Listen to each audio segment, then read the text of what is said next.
అందరికీ నమస్తే. ఒక్కసారి ఈ సంస్కారహీనుడి మాటలు వినండి, చూడండి. ఈ దేశ ప్రధానమంత్రి రాజీవ్ గాంధీ గారి విగ్రహాన్ని సచివాలయం ముందు పెట్టే కొంతమంది సన్నాసుల విగ్రహాన్ని తొలగిస్తామని ఈ రోజు మాట్లాడుతున్నారు. అధికారం పోయినా బలుపు మాత్రం తగ్గలేదు. నీ బలుపు అనుగదించే బాధ్యత ఇక్కడున్న మా కాంగ్రెస్ పార్టీ కార్యకర్తలు తీసుకుంటారు. అధికారం వచ్చిన తర్వాత అహంకారం వచ్చి బలుపు మాటలు మాట్లాడుతున్నది ఎవరు? ఎవరి ముందు ఇలాంటి బలుపు మాటలు మాట్లాడుతున్నావో ఒక్కసారి చూసుకో. ఇక్కడ ఉన్న వాళ్ళందరూ చిన్నపిల్లలు.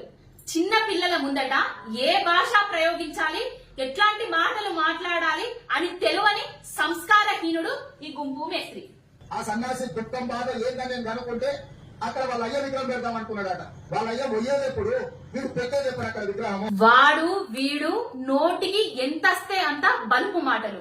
నీ ఇంటికి మా ఇల్లు ఎంత దూరమో మా ఇంటికి నీ ఇల్లు కూడా అంతే దూరం. గుంపు మేస్త్రి కర్మ సిద్ధాంతం అనేది ఎవరిని విడిచిపెట్టదు.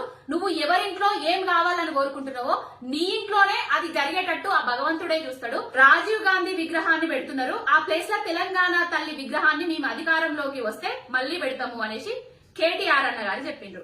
ఆ తెలంగాణ తల్లి విగ్రహం టాపిక్ నువ్వు వదిలిపెట్టి ఇప్పుడు రాజీవ్ గాంధీ విగ్రహం ప్లేస్ లా కేసీఆర్ గారి విగ్రహాన్ని పెట్టడానికి చూస్తున్నాడు అనే విధంగా నువ్వు మాట్లాడుతున్నావు. అసలు నువ్వు మనిషివా? మతుండి మాట్లాడుతున్నావా లేకపోతే తాగచ్చి మాట్లాడుతున్నావా?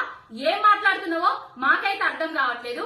మేమేమో మా తెలంగాణకు అస్తిత్వానికి ప్రతీక అయిన తెలంగాణ తల్లి విగ్రహం పెడతామని మేము అనుకుంటే నువ్వేమో దాంట్లో లేని కేసీఆర్ గారి టాపిక్ తీసుకొచ్చి ఆయన విగ్రహాన్ని పెడతారు అనేసి మాట్లాడుతున్నావు. తెలంగాణ ప్రజలను మళ్ళొక్కసారి తప్పుదోవ పట్టిస్తున్నావు. అవి ఢిల్లీకి పోయినాక మొన్న మొట్టికాయలు పడ్డాయట. అసలు ఈయన సీటుకు ఎసరొచ్చే పనులు పడ్డారు కాంగ్రెస్ సీనియర్ నాయకులు అందరూ. ఇప్పుడు అధిష్టానాన్ని ఎట్లా ప్రసన్నం చేసుకోవాలంటే రాజీవ్ గాంధీ విగ్రహం పెడితే నా సీటుకి ఏం ఎసరు రాలనేసి ఈ కొత్త డ్రామాకు తెరలేపిండు ఈ గుంపు మేస్త్రి.